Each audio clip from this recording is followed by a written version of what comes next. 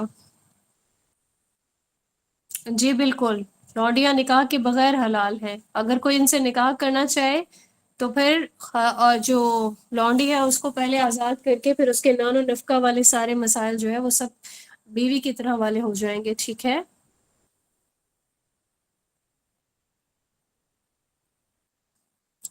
اب کوئی اگر خلا کا نوٹس بھیجنا چاہتی ہے اور اس کو پتا ہے کہ وہ خود سے ہی کانٹیکٹ نہیں کر رہا، تو پھر تو وہ کسی کو کانٹیکٹ مطلب بھیجے گی نا.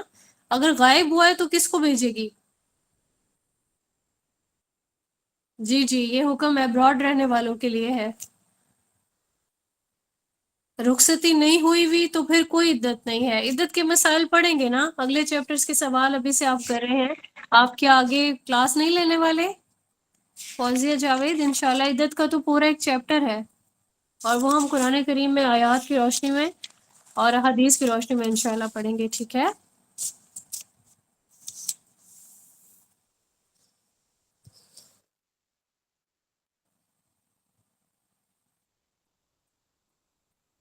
نہیں، ایسے نہیں ہوتی طلاق کہ کوئی عورت ناراض ہو کے بیٹھی ہے 2 سال 3 سال کیا پوری عمر بھی بیٹھی رہے تو طلاق ایسے نہیں ہوگی. اس سے جب بھی طلاق ہوگی پھر وہ پراپر عدت جو ہے گزارے گی، اور پھر اس کا جو ہے یہ نکاح ختم ہوگا. فوزیہ بالکل اگلی کلاسز لیں تاکہ سارا کانسیپٹ کلیئر ہو انشاءاللہ، ٹھیک ہے.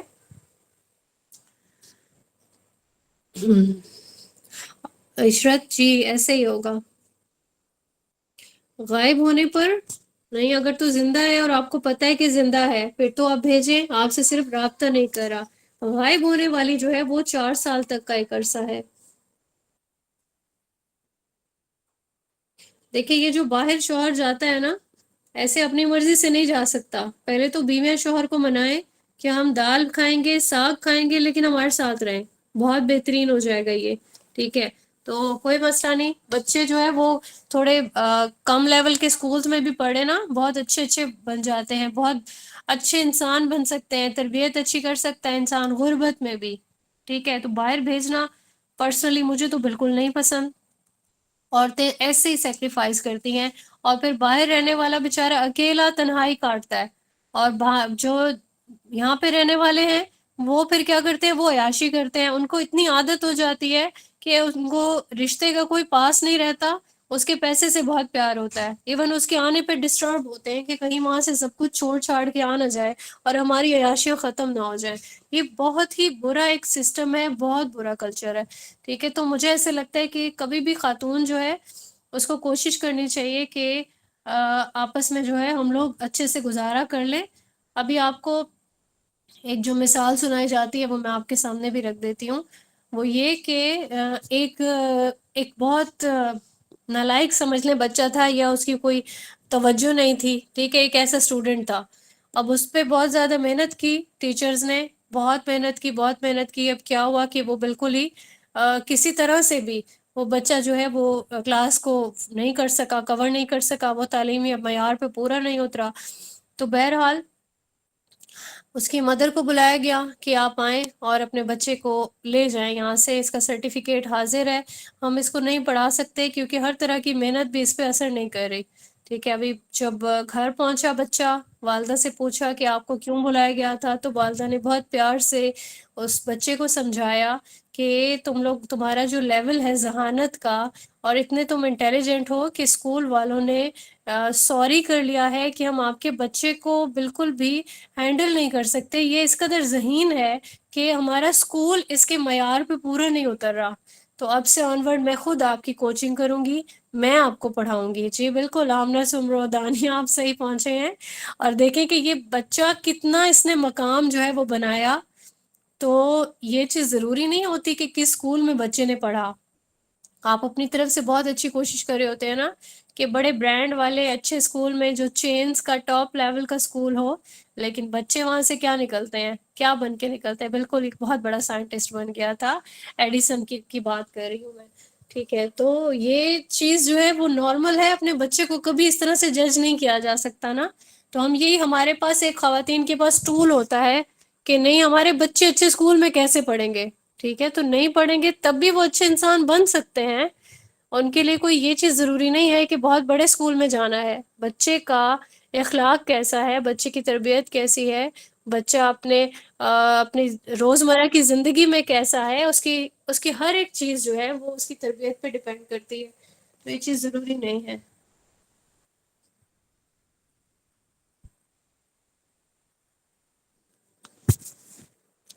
ابھی عدت کا چیپٹر آنے والا ہے، ٹھیک ہے، ہو سکتا ہے کہ اگلی کلاس میں انشاءاللہ ہم اس کو پڑھ رہے ہوں، تو اس میں انشاءاللہ پڑھیں گے نا آپ۔ خلا کی عدت جو ہے وہ 1 ماہ ہے، ٹھیک ہے۔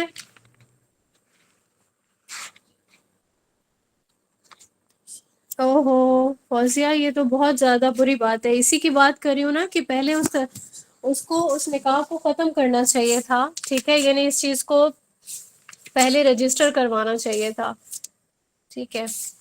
چلے انشاءاللہ، ابھی مجھے لگتا ہے کہ یہ میری اسٹوری سنانے میں نا آپ کے کچھ سوال رہ گئے، آپ اپنی مانیٹر کو یہ سوالات بھیجیں، انشاءاللہ میں ریکارڈ کر کے یہ سوالات کی جواب چلے اجازت دیجیے، اپنا بہت خیال رکھیں، سوالات جس کے بھی رہتے ہیں کائنڈلی وہ بھیج دیں مجھے، اور میں معذرت خواہ ہوں، میں نے وہ اپنی اسٹوری میں جو ہے اس کو، ان سوالات کو دیکھا نہیں۔ السلام علیکم ورحمۃ اللہ وبرکاتہ، سبحانک اللہم و بحمدک، اشہد ان لا الہ الا انت، استغفرک و اتوب الیک۔